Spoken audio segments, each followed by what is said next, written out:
The night was heavy, weighed down by silence and the faint hum of city lights outside her apartment window. Rain tapped against the glass in an uneven rhythm, as though the sky itself shared her grief. She sat curled on the edge of her bed, phone trembling in her hand. Her eyes were swollen from hours of tears, her breath hitching in sharp little sobs she tried to smother with the pillow pressed against her chest.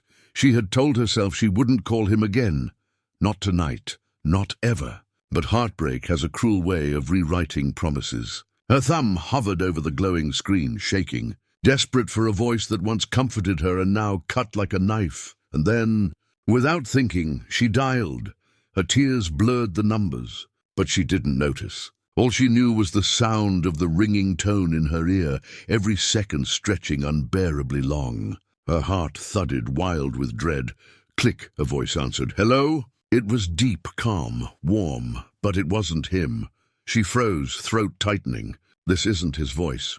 She nearly ended the call in panic. But the man spoke again, this time softer. Hello?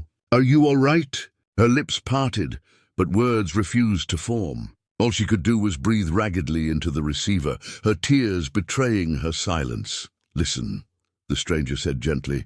I can hear you crying.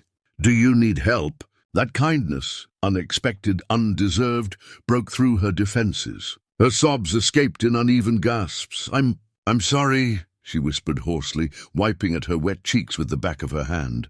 I didn't mean to bother you. I dialed the wrong number. She waited for him to sigh in annoyance or hang up or worse, mock her.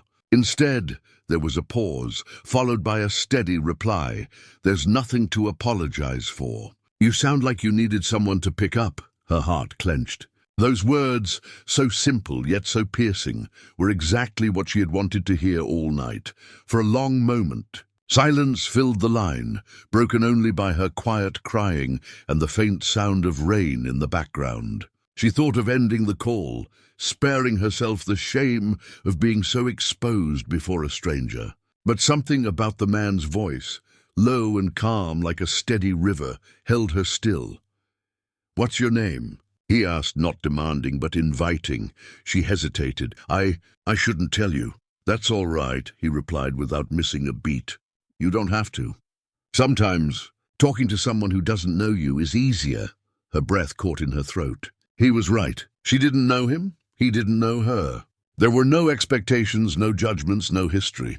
Just a wrong number, and a moment that felt strangely like fate.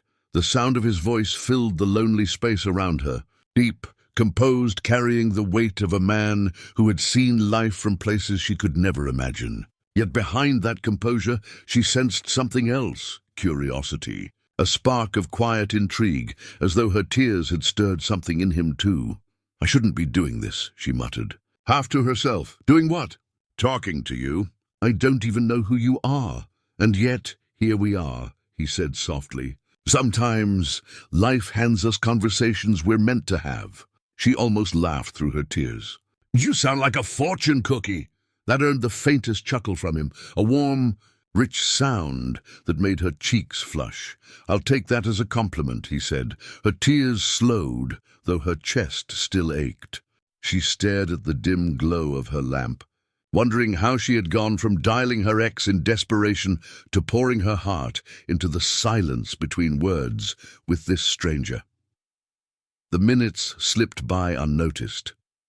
He didn't pry, didn't ask about the man she had tried to call, didn't press her for details. Instead, he simply stayed, a presence in the dark, a steady voice reminding her she wasn't as alone as she thought. At last, she whispered, "Thank you, whoever you are." His reply came after a pause, quiet but certain. You don't need to thank me. Just take a breath, one at a time. She closed her eyes, following his words. Inhale, exhale. The storm inside her chest eased slightly. Not gone, but lighter, like someone had lifted the weight, even if only for a moment.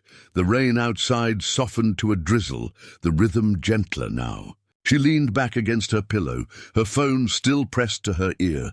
This wasn't the voice she had wanted to hear. But somehow it was the voice she needed, and though she didn't know it yet, That single mistake, the wrong number, was the beginning of something that would change both of their lives forever. The city slept under a blanket of mist. Its heartbeat slowed to the rhythm of distant traffic and the occasional bark of a stray dog. But for her, sleep remained a stranger. She sat upright on her narrow bed, clutching the phone like it was the only thing tethering her to the world. It had been 2 nights since she dialed the wrong number. 2 nights since she heard the voice that reached through her storm and calmed it. She hadn't meant to call again, but her fingers betrayed her. The phone rang once, twice, and before her nerves could pull her back, he answered. "You again," he said. His voice carried a trace of surprise, but beneath it was that relief. Her lips trembled. I shouldn't have called. Then why did you?" She swallowed hard, staring at the cracked paint on her ceiling. "Because I didn't know who else would listen." Silence followed. But it wasn't uncomfortable. It was heavy, waiting. Finally his voice came, softer this time. "Then talk." "I'm here."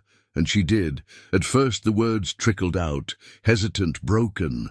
She spoke of betrayal, of how the man she loved had walked away, as though their years together were disposable. She spoke of the emptiness it left, the unbearable silence in her small apartment, the way she questioned her own worth every time she looked in the mirror. Her voice cracked, and she laughed bitterly. "Listen to me." "I sound pathetic." "No," he interrupted firmly, his voice steady. "You sound human." She froze. Something about the way he said it made her chest ache. Not pity, not mockery. Just truth. Her guard wavered. The floodgates opened. She spoke of her job at the diner. Long hours, rude customers, the manager who acted like her struggles were inconveniences. She admitted how close she was to losing her apartment, how the bills stacked higher each month. Through it all, he listened. No judgment, no interruptions, only the occasional murmur, "I see," or "that must be hard." His silence wasn't the kind that demanded she hurry. It was the kind that told her she could take her time. "At last," she whispered, "why are you even listening to me? I don't even know you." For a moment she thought he wouldn't answer. Then quietly, "Because sometimes I need someone to talk to too." Her brows furrowed. "You? You sound like you've got everything together." A low laugh echoed through the line. It wasn't bitter, but weary. "Voices can lie. People can look whole on the outside while crumbling inside."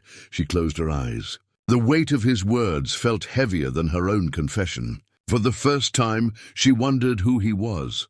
Not his name, but the man behind the voice. His tone carried discipline, refinement, the kind of control belonging to someone used to power. Yet beneath it, she heard the same loneliness she felt in her own chest. "What are you hiding from?"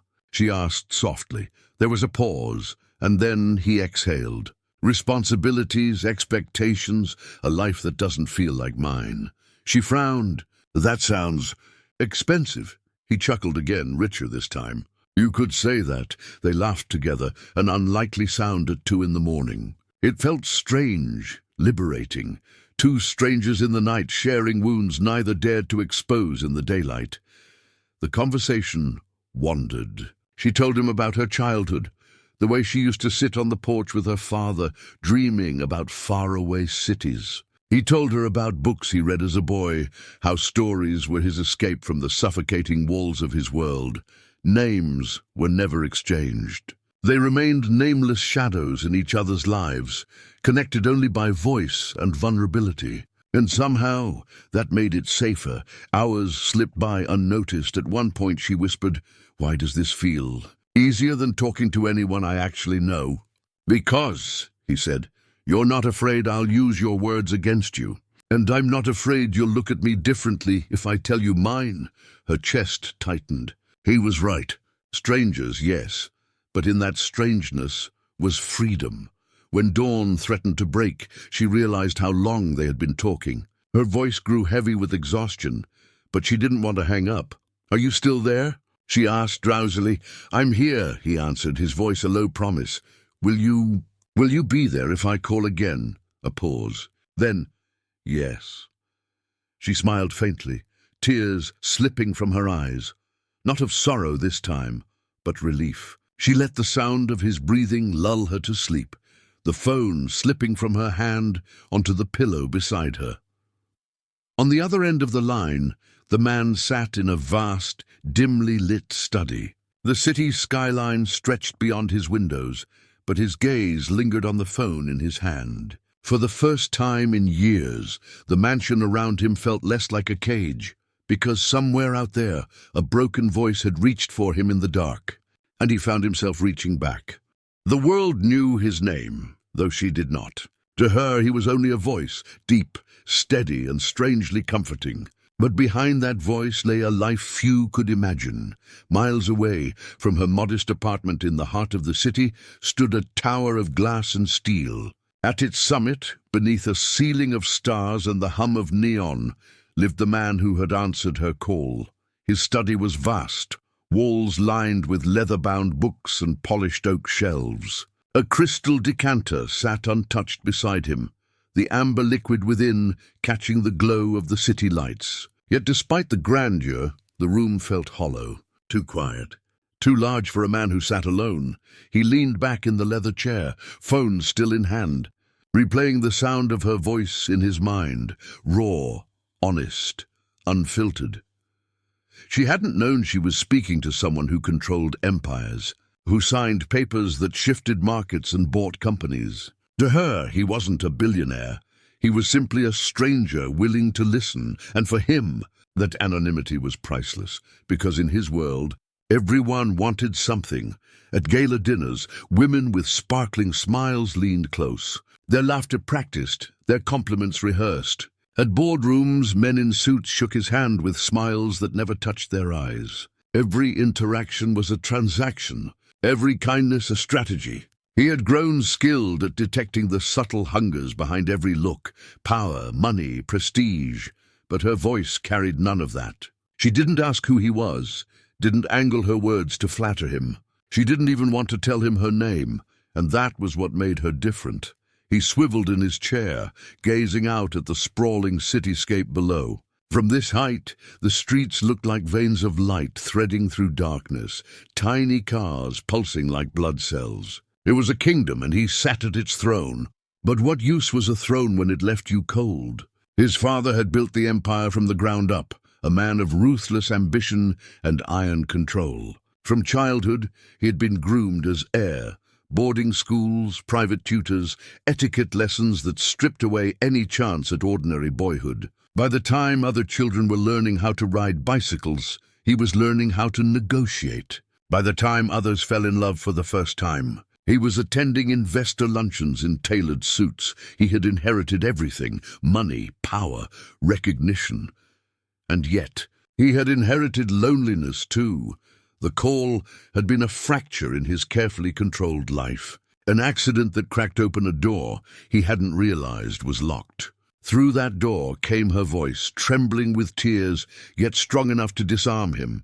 He remembered how she had said, "Why are you even listening to me?" Because he needed to. Because for the first time in years, someone spoke without calculation, without knowing who he was. The irony struck him. A billionaire, craved by society, longing only for a voice that didn't crave him at all. He pushed back from the desk, walking toward the floor-to-ceiling windows. His reflection stared back at him, tall, sharp-suited, hair perfectly styled. The world saw a man in control, but he saw a stranger. He wondered what she would think if she saw him like this. Would she still speak so openly, or would her voice falter under the weight of what he represented? The thought made his stomach twist. He didn't want her to know, not yet, perhaps not ever, because if she knew, their fragile bond would crumble into something familiar and false. His phone buzzed. A message from his assistant lit the screen. Board meeting rescheduled to 10 a.m. sharp. He ignored it. For once, the endless orbit of business could wait. Instead, he thought about her. The girl whose laugh had surprised him when she teased him about sounding like a fortune cookie. The girl who admitted her rent was late, her life unraveling, but still clung to hope enough to keep talking. Something stirred in him, a protectiveness he hadn't felt in years. But it wasn't pity. It was admiration, strength cloaked in vulnerability, a spirit beaten but unbroken. The mansion around him, filled with marble and chandeliers, had never felt as alive as her voice had made it. A knock at the door. "Sir?" His butler's voice, muffled but formal. "Your car is ready," he sighed. Another charity dinner. Another ballroom filled with people pretending their wealth made them invincible. He adjusted his cufflinks, sliding the mask of composure back over his face. "Coming," he said. But as he walked through the corridors of polished marble, a thought lingered at the back of his mind. In her world, he was a stranger. In his world, she was a secret, and secrets, he knew, were dangerous but addictive. Later, seated at the head table in a gilded hall, he nodded politely at the compliments tossed his way. Cameras flashed, glasses clinked, laughter rang hollow. Yet all he could hear was her voice. He remembered the way she had whispered, "Will you be there if I call again?" Yes, always, yes. And when his phone buzzed silently in his pocket that night, he slipped away from the chatter and the flashing lights, retreating into a quiet corridor to answer. "Hello?" Her voice, soft and hesitant, filled his ear. I didn't think you'd pick up tonight," she said. "I told you," he replied, the corners of his lips curving into something real. "I'll always answer." And for a moment, the billionaire in his glass tower vanished. In his place was simply a man, grateful for a voice that didn't care who he was, only that he was there. Morning sunlight crept through the thin curtains of her small apartment, casting pale streaks across peeling wallpaper. She stirred awake, the heaviness of exhaustion clinging to her like a second skin. Last night's call still echoed in her head. The stranger's voice, calm and steady, had stayed with her long after sleep claimed her. For the first time in weeks, she hadn't felt entirely alone, but reality returned quickly, as it always did. The pile of unopened bills lay on the kitchen counter, demanding attention she couldn't give.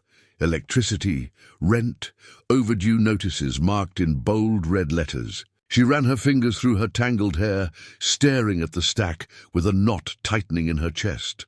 The fridge hummed softly when she opened it. Inside, a half-empty carton of milk, a bruised apple, and the remnants of yesterday's leftovers greeted her. She closed the door quickly, ashamed, though no one else was there to see. By 8 o'clock she was rushing down the cracked pavement, her sneakers worn, her uniform slightly faded. The diner sat at the corner of two busy streets, its neon sign buzzing faintly above the door. The smell of fried bacon and coffee hit her as soon as she stepped inside, but instead of comfort, it brought fatigue. "Late again," her manager muttered from behind the counter, his eyes narrowing as he scribbled something on his clipboard. "I'm sorry." "Mr. Coulson," she said breathlessly, tying her apron. "The bus? No excuses. Customers don't wait for buses." His tone was sharp, rehearsed, like a line he'd used too many times before. She bit back a retort and forced a polite smile. Fighting back never helped. It only made the day harder. Hours blurred together in the haze of clattering dishes, hissing coffee pots, and the constant buzz of orders shouted across the counter. She served pancakes to families laughing too loudly, refilled coffee for truck drivers with tired eyes, and forced smiles at businessmen who barely looked at her when they spoke. Each table was a performance. Smile just enough. Speak politely. Don't let them see the storm underneath. By noon, her feet ached, her back throbbed, and her hands smelled faintly of grease and detergent. "You missed table 4, her co-worker whispered urgently, nodding toward a man snapping his fingers impatiently. She hurried over, apologizing, even as the customer scowled and muttered something under his breath about incompetence. She clenched her jaw, carrying the tray back to the kitchen. "Don't cry, not here." Not now. When her shift finally ended, she slipped into the break room, collapsing into a chair. Her reflection in the dented metal locker across from her looked pale and worn, eyes ringed with shadows from sleepless nights. She thought of him then, the stranger. How he had said, "You sound human." The words returned like a balm. Maybe that was why she kept calling, because with him, she didn't have to pretend. She didn't have to plaster on a smile or swallow her pain. She could simply exist, broken pieces and all, and he didn't turn away. Her co-workers filed out, chatting about weekend plans and paychecks. No one asked her if she wanted to join. They never did. She'd learned long ago that loneliness wasn't just about being alone. It was about being invisible in a room full of people. She lingered in the break room until the noise outside died down, then gathered her bag and headed home. The streets were alive with traffic and chatter, but her world felt muted, like she was watching life through a fogged window. Couples held hands as they passed. Teenagers laughed loudly near the bus stop, and she walked alone, hugging her jacket tighter around herself. By the time she reached her apartment, night had fallen. She set her bag down, switched on the dim lamp, and stared at the silence pressing in on her. It was unbearable. Her hand trembled as she reached for the phone. She hesitated only a moment before dialing the number she now knew by heart. It rang once, twice. "Hello." Relief flooded her at the sound of his voice. "I'm sorry," she blurted. "I shouldn't keep bothering you like this." "You're not bothering me," he said, his tone firm, reassuring. "If I didn't want to answer, I wouldn't, but I did. So tell me, what's wrong?" The dam inside her cracked. She told him everything she had bottled up. The bills piling higher each week, the fear of eviction, the endless hours at the diner where no one treated her like she mattered. Her voice wavered as she admitted how sometimes she lay awake at night, staring at the ceiling, wondering if this was all her life would ever be. There was silence on the line, but it wasn't empty. It was listening. It was holding. Finally, he spoke. "You're stronger than you think." She shook her head, tears slipping down her cheeks. "Strong. I can barely hold my life together." "Strength isn't about never breaking," he said quietly. "It's about still standing when you do." Her chest tightened. No one had ever said it like that before. People told her to be tough, to keep going, to stop complaining. But he saw her differently. They talked for hours again. She told him about her father, long gone, and how she used to sit with him under the stars. She confessed how she dreamed of escaping the smallness of her life, of doing something that mattered. He didn't laugh. He didn't dismiss it as childish fantasy. He only said, "Dreams are never small if they're yours." She wiped her eyes, smiling faintly through her tears. "You always know what to say." "Maybe," he said, with a note of something unspoken in his voice. "Or maybe I just know what it feels like to be unheard." Her heart ached at his words. There was pain in him, too. She could hear it in the way his sentences sometimes drifted into silence, in the heaviness beneath his calm. He carried burdens she didn't yet understand, but she knew they were there. When the night drew long and exhaustion tugged at her, she whispered, "Thank you." "For what?" "For answering. For listening. For not letting me disappear." He didn't answer right away. When he did, his voice was softer than she'd ever heard. "You'll never disappear." "Not to me." She clutched the phone tighter, closing her eyes. For the first time all day, warmth spread through her chest. The world hadn't changed. Her bills still waited. Her job still drained her, but in that moment she didn't feel invisible. She felt seen. The nights that followed slipped into a rhythm, an unspoken agreement. She would call, usually after her shift, when exhaustion weighed on her body like lead. And he, no matter where he was, no matter what demands clawed for his attention, would answer. Sometimes they talked for hours. Other times, only for a few minutes. But each conversation chipped away at the walls they had built around themselves, piece by piece, until something raw and fragile shone through. One night, the city was wrapped in a thick fog, its glow muted beneath heavy clouds. She lay on her bed, staring at the ceiling as the phone pressed to her ear. "Tell me something true," she whispered. He chuckled lightly. "Everything I've told you has been true. Not facts," she said, her voice soft but insistent. "Truth, the kind that scares you to say out loud." There was a pause on his end. She imagined him in his quiet study, surrounded by books and shadows, weighing whether or not to let her closer. Finally he said, "I'm lonely." The words fell heavy, bare of any armor. For a man whose voice always carried control, hearing him admit it made her chest tighten. "You?" she asked incredulously. "You don't sound lonely." "That's the thing about loneliness," he murmured. "It doesn't always sound like silence. Sometimes it hides behind laughter, behind full rooms and crowded dinners. But when the noise fades, it's there, waiting, She closed her eyes, her own silence an answer. He wasn't describing his world alone. He was describing hers. "Your turn," he said gently, her throat constricted. She thought of the apartment, the bills, the constant feeling of being unseen. But those weren't the truths that scared her most. No, the truth that clawed at her chest was deeper. "I'm afraid," she admitted, voice trembling. "Afraid I'll never matter. That I'll live my whole life working dead-end jobs, invisible to everyone, and one day I'll just disappear without anyone noticing."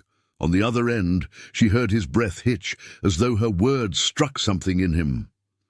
"You matter," he said firmly, his tone unshakable. "You matter more than you know, and the fact that you think otherwise says more about the world around you than it does about you." Tears stung her eyes. No one had ever said it like that before. Friends had tried to encourage her, but it always sounded like empty comfort. His words, though, felt like truth carved in stone. For a while neither of them spoke. Their breathing filled the silence, two rhythms sinking across the distance. Later that night, she laughed softly, almost embarrassed. "We sound ridiculous, don't we? Two strangers pouring our souls out like this." "Maybe," he admitted. "But maybe it's easier this way. No history, no expectations, just honesty." Their honesty began to deepen, branching into memories, fears, and hidden dreams. She told him how, as a child, she wanted to be a writer, but life and necessity pulled her away from it. How sometimes she still scribbled in notebooks during late breaks at the diner, hiding her words like secrets. He told her how he grew up under the crushing shadow of expectations, every choice decided for him before he had the chance to dream. How sometimes he envied ordinary people, people who could fail, stumble, and try again without headlines or fortune riding on their shoulders. "Sounds like you've had everything handed to you," she teased once, not knowing how true it was. His chuckle was low, but there was sadness beneath it. "Maybe, but having everything doesn't mean having freedom." She frowned, chewing on his words. She had never thought of it that way. Her life felt shackled by poverty, his by wealth. Yet the chains felt strangely similar. Over time, vulnerability blossomed into intimacy, not the physical kind, but the kind that roots itself in the soul. One night she admitted softly, "Sometimes when you don't pick up right away, I panic. Like maybe you've decided this was all a mistake." "I'd never think that," he said quickly. His voice, usually calm, carried urgency. "I wait for your calls. More than I should. If anything, I worry you'll stop calling me." She smiled faintly in the dark. The idea of him fearing her silence felt absurd, yet comforting. Their conversations grew richer, layered with laughter and aching pauses. She teased him for his thoughtful, almost philosophical replies. He teased her for the way she sometimes trailed off mid-sentence when sleep tugged at her. And yet, beneath the teasing, there was always weight. One evening, when her shift had been especially brutal, and she could barely lift her voice above a whisper, he said, "If I could, I'd take it all away. Every burden, every ache, I'd put it on myself instead." Her chest tightened. "Why would you do that? You don't even know me." "Because," he said softly, "sometimes knowing someone's heart is enough." She turned her face into her pillow, tears slipping silently. He didn't know her name, her history, her face, but he knew her heart. And that felt like more than anyone had cared to know in years. The weeks passed. Their bond grew into something unspoken but undeniable. Neither of them dared to call it love, but both felt its shadow looming. And yet there was always the question, who was he really? She imagined him as a teacher, maybe, or someone working nights like she did. He imagined her as a woman far too strong for the world that kept trying to break her, but neither pressed for details. Because perhaps part of what made it sacred was not knowing. One night, after a long stretch of silence, he asked, "Do you ever think about what this is?" She hesitated. "What do you mean?" Us, these conversations. They're not normal," her heart pounded. "Do you want me to stop?" "No," he said quickly, almost sharply, then softer. "No, I just wonder what it means for you, for me." She bit her lip, staring at the shadows dancing across her ceiling. "I don't know. All I know is, it feels like the only real thing in my life right now. His silence was heavy, but when he spoke, his voice trembled in a way she'd never heard before. Me too. The words hung between them, fragile but undeniable. Two broken souls, finding wholeness in each other's cracks, and though neither dared to say it, they both knew this was no longer just comfort. It was connection. It was dangerous. It was beautiful. The phone sat silent on his desk. For the first time in weeks, its stillness unnerved him. He had grown used to the rhythm of her calls, the way they came like clockwork after her shift, her voice raw but alive on the other end. Tonight, though, the silence stretched into hours. He tried to focus on the papers before him, financial reports, boardroom projections, legal documents written in sterile ink. None of it mattered. His eyes traced the words, but his mind returned again and again to the absence of her voice. By midnight, unease gnawed at him. What if she's hurt? What if she's gone? The questions coiled like vines, pulling tighter until he found himself gripping the phone, debating whether to dial back. But he didn't know her number. He had never asked. Their bond existed only when she reached out. It was the first time he realized how much he depended on her calls. When the phone finally rang the next evening, he snatched it up with uncharacteristic urgency. "Hello!" Her voice trembled on the other end. "I'm sorry." Relief washed over him like a tide. He sank back into his chair, closing his eyes. "You don't have to apologize." "I was worried." She let out a shaky breath. "I couldn't call last night. I didn't have the money to recharge my phone." The words hit him like a stone to the chest. Something so small, so trivial to him, had silenced her. He sat there, surrounded by wealth that could buy entire companies, realizing she had been cut off by the cost of a single phone card. Shame tightened his throat. "I should have found a way," she whispered. "I sat there in the dark, staring at the ceiling, and all I wanted was to hear your voice. But I couldn't." Her words cracked, her sobs muffled against the receiver. "I thought," she choked, "I thought maybe you wouldn't even notice." He clenched his jaw, forcing his voice to stay calm. "Of course I noticed. Do you really think I wouldn't?" There was silence. Then softly, "I didn't want you to think I was a burden." Those words cut deeper than any corporate betrayal he had ever faced. A burden. She was the only thing that made his nights bearable. "You're not a burden," he said firmly. "Don't ever think that. If anything, you're the only part of my life that feels real." Her sobs softened into quiet sniffles. For a while neither spoke. Their silence was heavy, not with distance, but with the gravity of what had just been revealed. Finally she whispered, "It's just, everything feels like it's collapsing. Rent's due tomorrow and I don't have it. I work double shifts, but it's still not enough. Last night I sat there thinking I might lose my apartment. That maybe I'll end up on the street." His hands curled into fists on the desk. The thought of her struggling alone, while he lived in abundance, twisted something inside him. Every instinct screamed to fix it, to send money, to wipe her worries away with the ease of a signature. But he couldn't. Not without revealing who he was. Not without shattering the fragile anonymity that made their connection pure. So he swallowed the urge, his voice steady, though his heart raged. "You won't lose yourself to this. You've survived worse. And you'll survive this too." Her breathing steadied, though the pain lingered in every word. "How do you always sound so sure?" "Because sometimes," he said, "someone has to be sure for you until you can be again." A silence followed, thick with unspoken emotion. "Thank you," she whispered. "I don't know why you care, but thank you." He wanted to tell her why, that her voice had become the anchor to a life he once despised. That without her, the empire he ruled felt empty. That he cared because she was the only one who saw him, even without knowing his face. But he didn't. Instead, he listened as she breathed softly on the line, exhaustion pulling her towards sleep. "Will you stay?" she asked drowsily.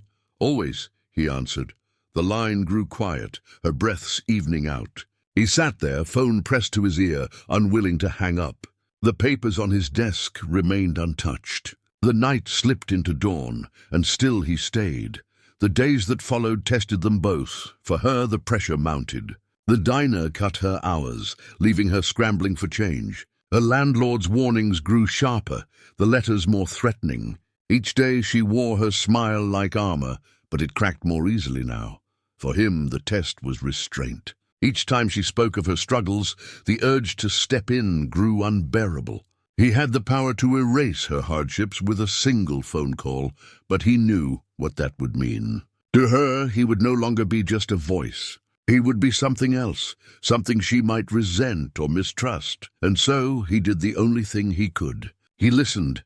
Some nights she poured her pain into the silence between them. Other nights she laughed faintly, teasing him for his thoughtful words. He memorized the sound of both, storing them away like treasures, but deep down he knew this couldn't last forever, because life, cruel and relentless, was closing in on her. And he couldn't remain just a voice forever, not if he truly wanted to be part of her world. One evening, her voice cracked differently, not with grief this time, but with anger. "I'm so tired," she said, her words sharp. "Tired of fighting every day just to keep the lights on. Tired of smiling for people who don't even look at me. Tired of feeling like I don't matter." His chest tightened. "You matter to me." The words slipped out before he could stop them. She went quiet. He cursed himself for the desperation in his tone. But then, softly, she whispered back, "You matter to me too." It was the first time either of them admitted it aloud. The line between comfort and something more blurred irrevocably. That night, after she drifted to sleep, he sat in his study, staring at the skyline. His reflection stared back from the glass. Perfect suit, perfect life, perfect prison. He thought of her in her small apartment, fighting battles she never deserved. He thought of himself, surrounded by abundance he never wanted, and for the first time, the weight of his dual worlds felt unbearable. The wrong number had tied them together, but now, life itself was testing how strong that thread could hold, and he knew, if it snapped, he couldn't bear the silence again. The study was quiet, but his mind was loud. He sat in his leather chair, phone still warm from the last call. Her voice lingered in his thoughts, fragile, tired, yet unbreakably human. Each word she spoke stayed with him longer than the endless contracts and numbers on his desk. He leaned back, staring at the ceiling, where shadows stretched across carved plaster. The empire his father built pressed down on him like gravity. Every corner of his life was monitored, scheduled, expected. Yet all he wanted was something unscripted, something real, something like her. But that was the dilemma. In her world, he was a nameless stranger who listened when no one else did. In his, he was a billionaire heir with a surname that commanded respect, fear, and envy. The two identities could never coexist. He rubbed his temples. "How long can I keep this secret?" The next day, obligations pulled him back into the suffocating orbit of his public life. A charity gala at a marble-floored hotel, cameras flashing, men in tuxedos clinking glasses of champagne, women draped in diamonds laughing like silver bells, their eyes flicking toward him with practiced interest. He played his role flawlessly, smiling, nodding, shaking hands with politicians and executives. But beneath the tailored suit and the polite laughter, his thoughts never left her. One woman, a socialite with crimson lips, leaned close, her perfume heavy in the air. "You've been awfully quiet tonight," she purred. "What's on your mind?" He smiled, the mask sliding into place. "Business, as always." She laughed softly, tapping his arm, but her eyes held calculation. Everyone in the room wanted something. Partnerships, access, power. None of them wanted him. Not really. When the speeches ended and the orchestra swelled, he excused himself, slipping into a quiet corridor. Away from the chatter and champagne, he pulled out his phone and stared at it. He wanted to call her, to hear her voice, to ask her how her day had been. But he didn't, not yet. Because with every call, the weight of his secret grew heavier. That night, lying awake in his penthouse, the dilemma gnawed at him. If she knew who I was, would she still talk to me? The thought tormented him. He pictured her finding out, imagining her voice breaking, her laughter vanishing. Would she see him as just another man in a suit who had everything handed to him? Would she think he pitied her, that his kindness was charity dressed in silk? He couldn't bear it, but hiding the truth felt just as unbearable. He turned onto his side, staring at the untouched side of his bed. The emptiness mocked him. In a world where everyone knew his name, he had never felt so invisible, except with her. With her, he wasn't invisible. He was alive. Days later, the pressure mounted. His board of directors demanded a marriage alliance, strategic partnerships they called it. Rumors swirled in glossy magazines about potential brides from wealthy families. Their pictures splashed across headlines with his name attached. His father summoned him to the estate, a sprawling mansion of stone and ivy where portraits of ancestors stared down with cold eyes. "You've been careless," his father's voice thundered across the polished dining hall. "Your absence at key events, your lack of interest in the alliances I've arranged, it's unacceptable." He kept his composure. "I attend the meetings. I fulfill my role." "You do the bare minimum," his father snapped, slamming a fist onto the table. "This family did not claw its way to power, so you could waste your inheritance on solitude and whims. You need a partner who strengthens the empire. Not some—" His father stopped, his lip curling as though the thought of love was beneath consideration. The heir said nothing. His silence was defiance enough. Later, as he drove back to the city, her voice echoed in his memory. "I'm afraid I'll never matter." She mattered more than the empire, more than the board, more than his father's plans, and that realization terrified him. That night she called again. Her voice was soft, hesitant. "You sound different tonight, tired." He hesitated, then said, "It's nothing." It doesn't sound like nothing. Her intuition startled him. Even without seeing his face, she could read him. It disarmed him in a way no one else ever could. Finally, he whispered, "Sometimes I feel trapped, like my life was decided for me before I had the chance to live it." She was quiet for a moment, then said, "That's how I feel too. Except my trap is poverty. Yours sounds different." He almost told her then, almost confessed everything. That the walls around him were not made of scarcity but of abundance. That he could buy anything except freedom. But the words stuck in his throat. If he revealed the truth, he risked losing her, and losing her was unthinkable. So he swallowed his confession, masking it with a chuckle. "Different cages, same bars," she laughed faintly. But her silence afterward told him she was still thinking about his words. Later, after the call ended, he stood at the window of his penthouse. The city stretched before him like a glittering sea. He pressed his hand against the cold glass.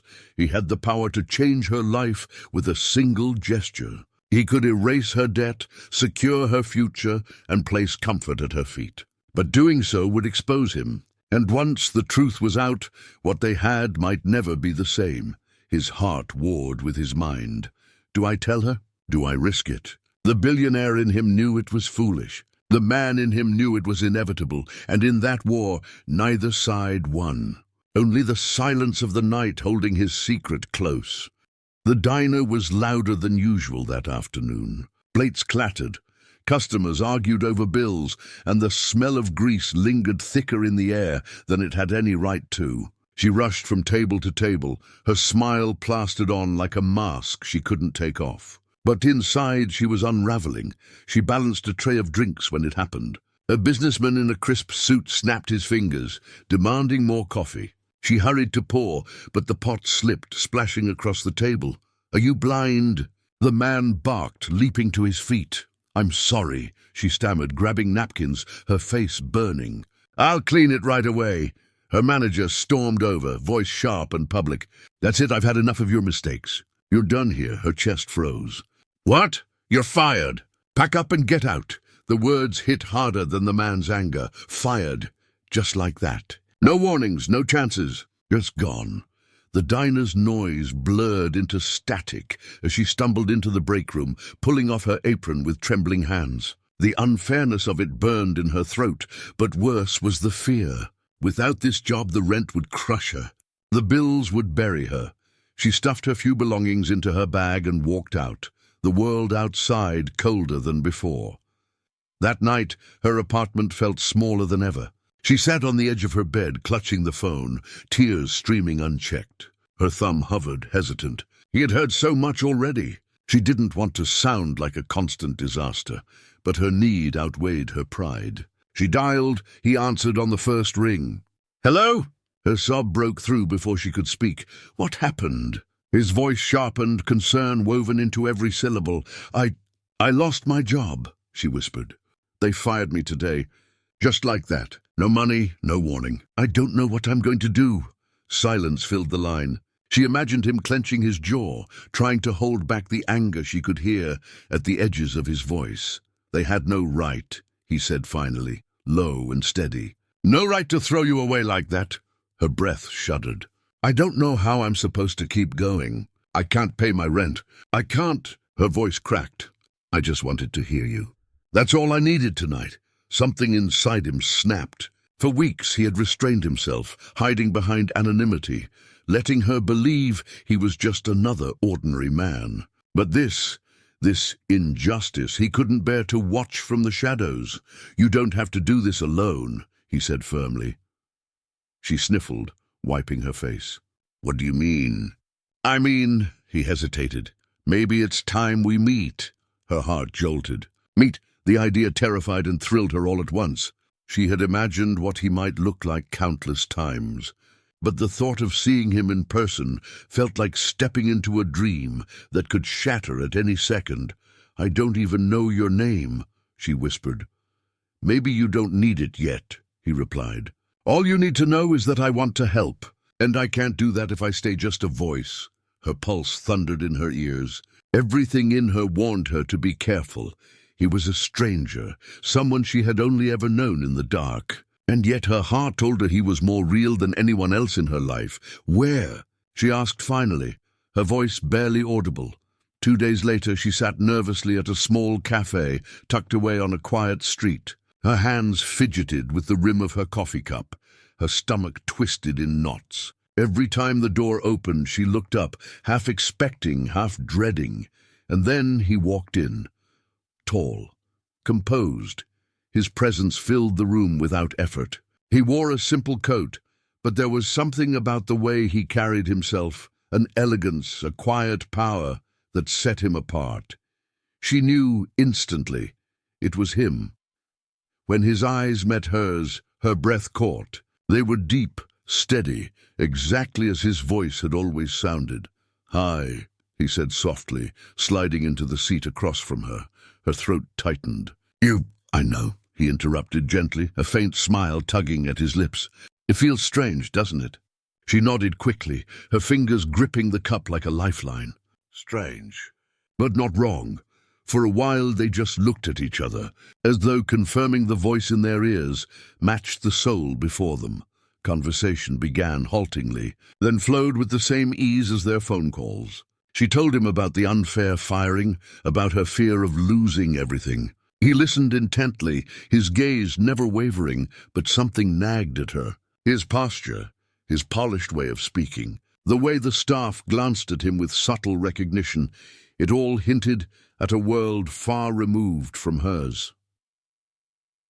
"You don't seem like someone who struggles," she said cautiously. He smiled faintly, almost sadly. "Appearances can lie." She tilted her head, studying him. "Who are you, really?" For a heartbeat, he looked like he might tell her everything. But then he shook his head. "For now, just someone who doesn't want you to feel alone." It wasn't an answer, but it was enough. For now, they met again and again. Quiet cafes, late-night walks down empty streets, moments where reality felt suspended. He never revealed his true identity, but he revealed himself in other ways. Through laughter, through gentle words, through the steady presence she had come to depend on. And she, without meaning to, began to heal in his company. The ache of her old heartbreak dulled, replaced by something new, fragile, terrifying, hope. But neither of them noticed the shadows watching. Whispers spread in his world. A billionaire seen with a mysterious woman. Photographers lingering in corners, eager for a scandal. Business rivals speculating. Every step he took with her pulled them both closer to exposure. Still, he couldn't stay away. For the first time, fate had intervened. It had thrown her into his path with a wrong number. It had stripped her of her job, forcing him out of the shadows. And now, whether they were ready or not, their worlds were colliding, and nothing could stop it. The first meetings had been filled with wonder, almost dreamlike. She had spent so many nights listening to his voice in the dark, imagining who he might be, that finally seeing him in the flesh felt unreal. But reality has a way of creeping in, slow, subtle, undeniable. Each time they met, she noticed small things. The way his coat wasn't just warm, but tailored. The way he spoke to waiters, polite, but with an authority that made them stand straighter. The way his watch glimmered faintly under the light, its face elegant, expensive, the kind of object she had only ever seen through glass storefronts. She didn't ask, not yet. Part of her was afraid of the answer. One evening, they walked along the riverside. The city lights shimmered across the water, painting rippling gold across the black current. The air was crisp, carrying the scent of rain, and their footsteps echoed against the cobblestone path. She hugged her jacket tighter. "It's beautiful here." "It is," he agreed. But his eyes weren't on the river. They were on her. She felt the weight of his gaze and looked away quickly, cheeks warming. "You always look at me like that." "Like what?" "Like I'm important." She laughed nervously. "I'm not used to it." He stopped walking, turning to face her. "You are important. More than you realize." Her breath caught. For a moment the noise of the city faded, leaving only his words hanging in the cool night air. But reality was never far. When they stopped at a small cafe to warm themselves, she noticed how the manager hurried to seat him, how the staff whispered as though they recognized him. She frowned, sipping her coffee slowly. "People seem to know you," she said cautiously. He smiled faintly, the expression controlled. "Maybe I just have one of those faces." She tilted her head, unconvinced.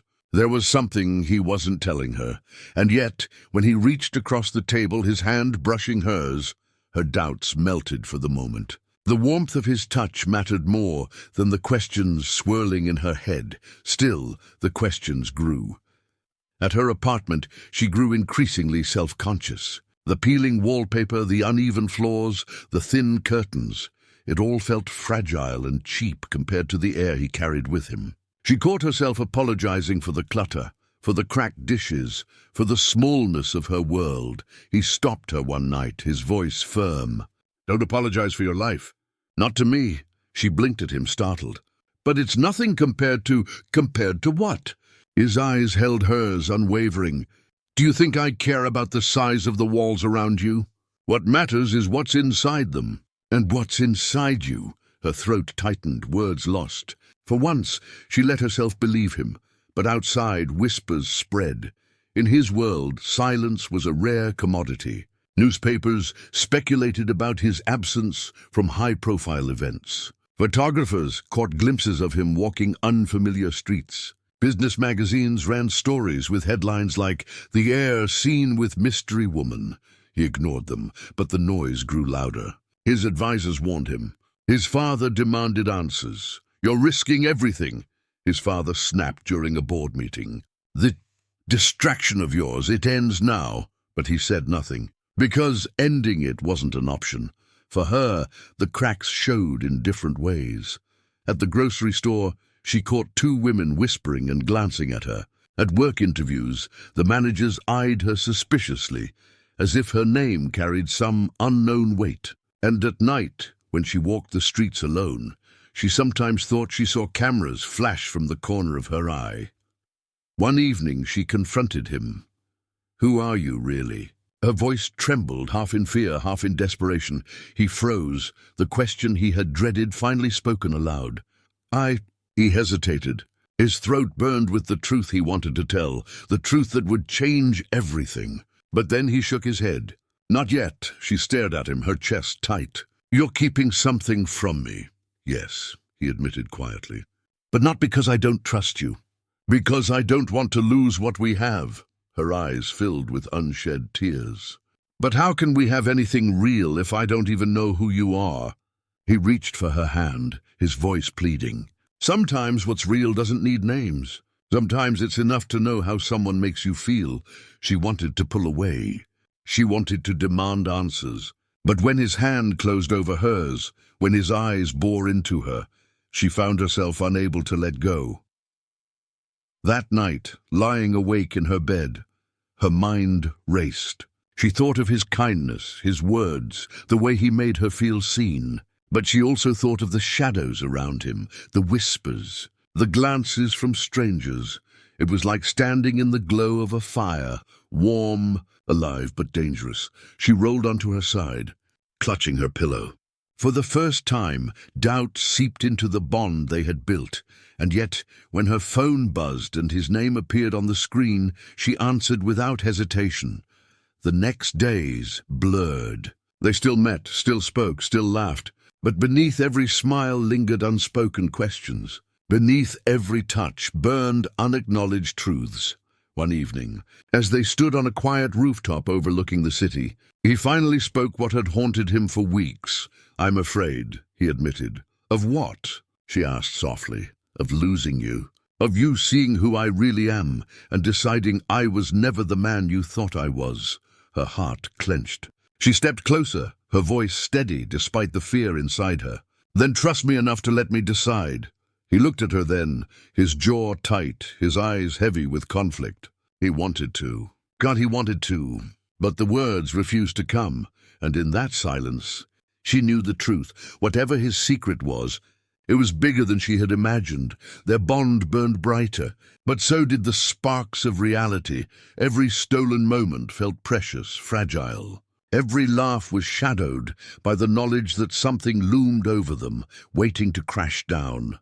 They were falling, both of them, but neither knew if the ground would catch them or shatter them. The storm had been building for weeks, silent, invisible, but inevitable. Every time she asked who he really was, he evaded.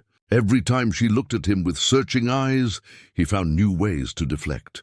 He told himself it was to protect her, to protect what they had. But deep down, he knew the truth. He was protecting himself, because once she knew, nothing would ever be the same. It happened on an ordinary afternoon. She was walking home from the market, paper bag cradled in her arms, when a headline caught her eye from the newsstand. Glossy magazines lined the racks, their covers splashed with bold letters and smiling faces. She would have passed by, she always did. But this time her steps faltered, her breath caught. There on the front cover was him. The same sharp jawline, the same steady eyes she had grown to know so well. He was dressed in a tuxedo, standing beside a politician at some glittering gala. The caption read, "The elusive heir inside the billionaire's private life." The bag nearly slipped from her arms. She fumbled to catch it, heart hammering against her ribs. For a long moment she couldn't move, couldn't think. All she could do was stare at the photo, the man she thought she knew, revealed to the world in a way he had never revealed himself to her. Her mind spiraled. The tailored coats, the glances from waiters, the subtle authority in his voice, it all made sense now. Too much sense, but why hadn't he told her? By the time she reached her apartment, her hands were shaking. The groceries spilled carelessly onto the counter as she grabbed her phone and dialed.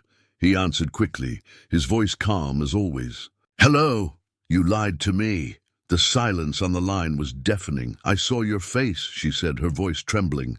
"On a magazine." Her throat closed. She couldn't bring herself to say the word. Billionaire. It felt too foreign, too unreal. He exhaled, slow and heavy. "I wanted to tell you, I tried. But every time You let me sit there," she cut in, tears spilling down her cheeks. "You let me cry to you about bills I couldn't pay, about jobs I lost, about how small my life felt. And all that time you were living in palaces. It wasn't like that." "Yes, it was." Her voice broke. "You let me think we were the same. You let me believe this was real." "It is real," he said, urgency breaking through his composure. "Everything I said, everything I felt, it was all real." "Then why didn't you tell me?" she whispered. His silence answered for him. She dropped the phone onto the bed, pressing her hands to her face. The truth felt like a cruel trick. Every late-night confession, every comforting word, every promise, it all blurred into a lie. He didn't sleep that night. He sat in his study, the city sprawled beneath him, phone cold in his hand. Her words echoed in his mind, each one a blade. You lied to me, she was right. He had hidden himself behind anonymity, behind the illusion of equality, because he had been afraid. Afraid that once she saw the reality of his world, she would run. Afraid that she would look at him the way everyone else did, with calculation, with greed, with fear. But in protecting himself, he had wounded her for the first time in years. The empire around him felt like a prison of his own making. What good was power if it meant nothing to the one person he couldn't bear to lose? Days passed without a call. Her silence was louder than any words. He checked his phone constantly, waiting for her name to appear on the screen. It never did. Meanwhile, she drifted through her days in a haze. She replayed every moment with him, every conversation, every laugh. Now all of it felt tainted. His kindness, was it real or just guilt wrapped in silk? His promises, were they made by a man or by an empire? The thought that she had opened her soul to someone who had never been honest left her hollow. And yet, despite her anger, despite her heartbreak, she missed him. She missed his voice, steady in the darkness. She missed the way he made her feel seen, even when the world ignored her. That contradiction tore at her. Day after day, finally he couldn't bear it any longer. One evening, as the sun sank behind the skyline, painting the city in bruised gold, he found himself standing outside her apartment. His driver had protested, his advisors had warned, but he ignored them all. When she opened the door, her eyes widened in shock. He stood there in a dark coat, hair tousled from the wind, his expression unguarded. Not the billionaire from the magazines, not the heir from the headlines, just a man, desperate and human. "What are you doing here?" she asked, her voice sharp but trembling. "I couldn't stay away," he admitted. She stepped back, crossing her arms. "You should have. I know I should have told you," he said quickly. "I was afraid." "Afraid of what? That I'd use you? That I'd want your money?" Her eyes glistened with hurt. "Do you think so little of me?" "No," he said fiercely. "I think the world of you. That's why I hid it. Because I didn't want this us to be poisoned by what I have. I didn't want you to see me the way everyone else does." Her throat tightened. "But I wasn't seeing you at all. I was seeing a stranger. You never gave me the choice to know you."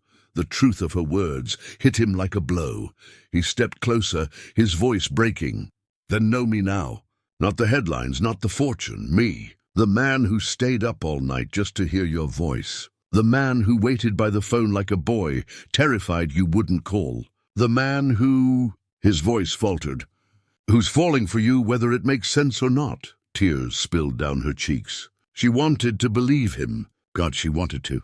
But the wound of his deception still throbbed. "I don't know if I can trust you," she whispered. He nodded slowly, his eyes glistening. "Then let me earn it. However long it takes. I'll prove it wasn't a lie." She looked at him, her heart warring with her mind. Part of her wanted to slam the door, to protect herself from more pain. But another part, the part that still remembered the nights he stayed with her through tears, the words that soothed her when no one else cared, ached to believe. Finally, she said softly, "You should go." The words crushed him, but he obeyed. With one last look, he turned and walked into the fading light. She closed the door, collapsing against it, sobs shaking her shoulders. On opposite sides of the city, both of them broke that night, two souls bound by fate, torn apart by truth. The reveal had come, and nothing would ever be the same again. The days that followed were heavy with silence. For her, time moved like molasses. She went through the motions. Grocery runs, restless nights, wandering the streets for job postings, but her mind was elsewhere. Every corner of her apartment still carried his echo. The way his voice had steadied her, the way his laughter had softened her pain, the way he had stood at her door and looked at her like she was the only thing that mattered.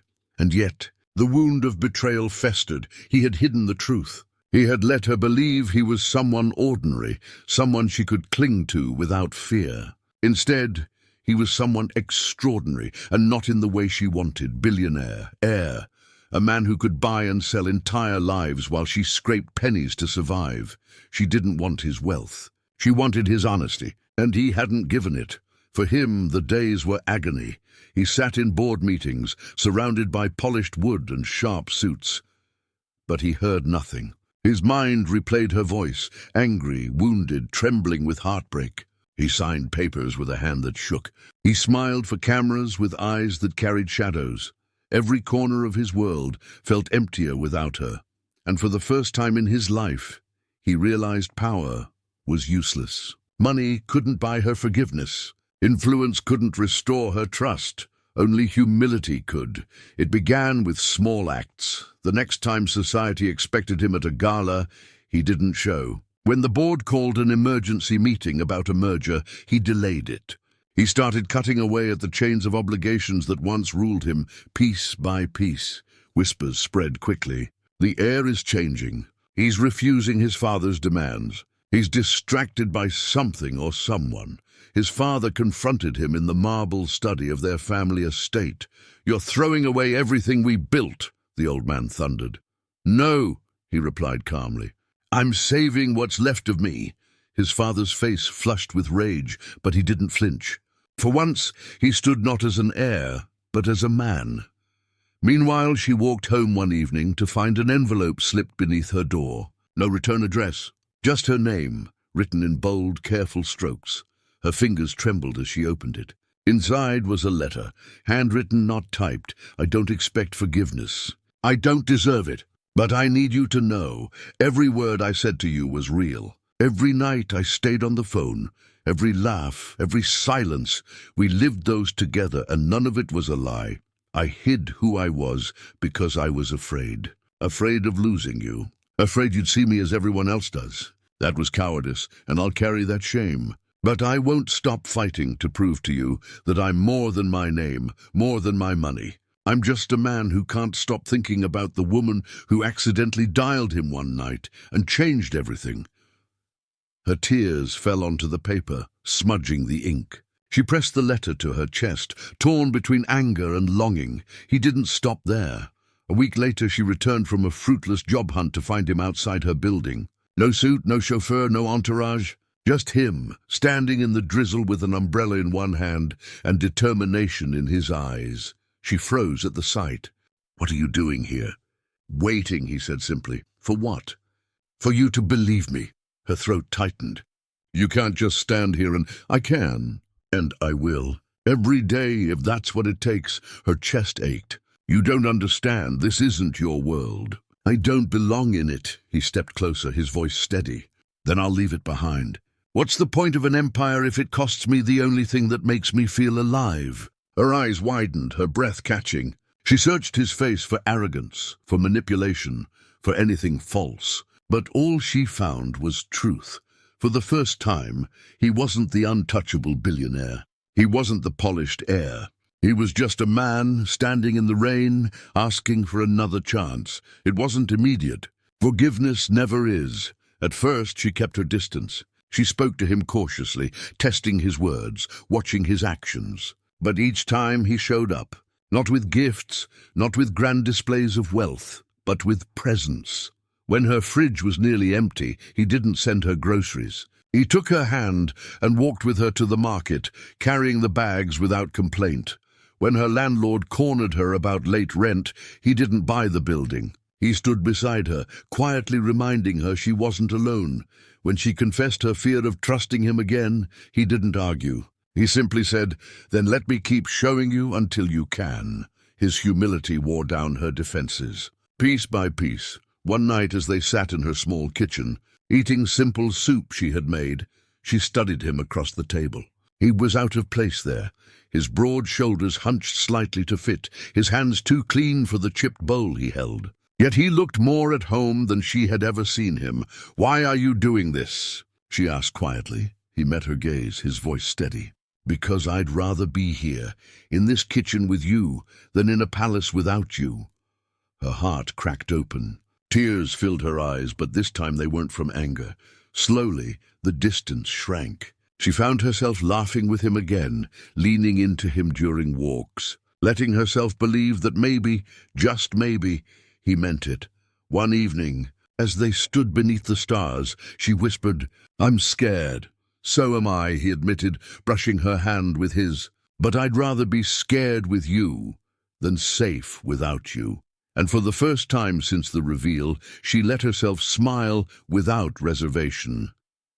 Their redemption wasn't a grand scene. It wasn't a single moment of fireworks or applause. It was quiet, earned, built from every humble gesture, every honest word, every time he chose her over the empire. And when she finally whispered, "I believe you," he closed his eyes, the weight of weeks lifting from his chest, because in that moment, he knew love wasn't in the fortune or the power, it was in her forgiveness, it was in her. The seasons shifted quietly, as though the world itself was holding its breath for them. The sharp chill of winter gave way to the bloom of spring, and with it came a fragile sense of renewal. Their love wasn't instant magic. It didn't erase the scars of lies, nor did it dissolve the weight of their differences overnight. But slowly, steadily, they built something new, something honest. For her, the small apartment no longer felt like a cage. He sat with her at the worn kitchen table, his laughter softening the cracks in the walls. He carried groceries up the steps, helped fix the leaking faucet, and folded laundry with a care that made her smile. For a man raised in marble halls, he was surprisingly human in the ordinary. For him, the towering skyscrapers of his empire no longer felt like a prison.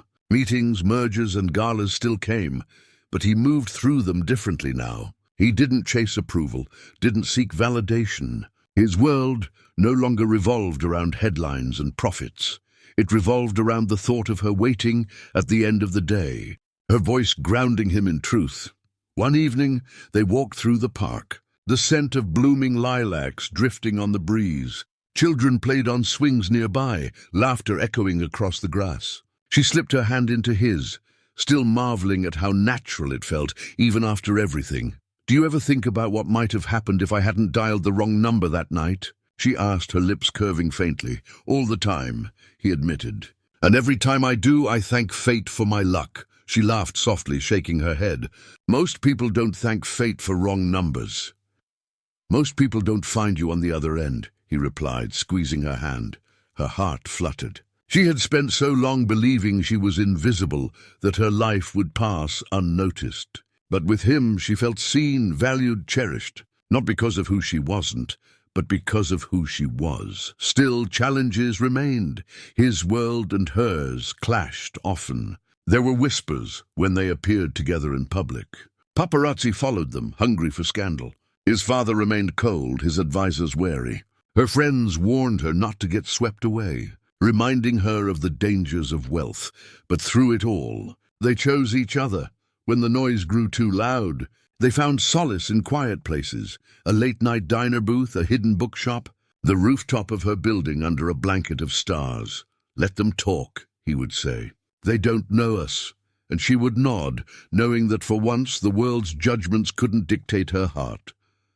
Months passed. Their bond deepened. He took her to places she had never imagined. Art galleries after hours, candle-lit dinners in hidden courtyards, long drives where the city lights melted into open skies. Yet even amid the grandeur, he always looked at her as though she was the rarest treasure in the room. And she, in turn, brought him into her world, the diner where she once worked, the quiet park bench where she wrote in her notebook, the cramped library that had been her escape as a girl. To her surprise, he seemed just as enchanted by these simple places as she was by his. It was in those moments that she realized love wasn't about the size of the stage. It was about the truth of the connection. One night, as they sat on her rooftop with the city sprawling beneath them, he spoke softly. "You know, when this began, I thought it was just a mistake, a wrong number. But now I see it was the most important call of my life." She smiled through tears, leaning against him. "It saved me too. I don't know where I'd be if you hadn't answered." He turned, brushing a strand of hair from her face. "Do you regret it? Us?" Her eyes met his, steady and full of quiet certainty. Not for a second. The years ahead would not be perfect. There would be trials, misunderstandings, and battles between their two worlds. But for the first time, neither of them feared it, because they had walked through lies, through heartbreak, through silence and storms, and they had chosen to stay. The story ended not with fireworks or grand declarations, but with something far greater: peace. One morning, sunlight spilled across their bed as she stirred awake, his arm draped over her. The city outside buzzed to life, but inside their small world there was only quiet warmth. She turned, pressing her forehead to his chest, listening to the steady rhythm of his heart. A wrong number had brought them together, but love, imperfect, honest, unshakable, had kept them there, and as the day began, they held each other, knowing that sometimes the best beginnings come from the most unexpected mistakes.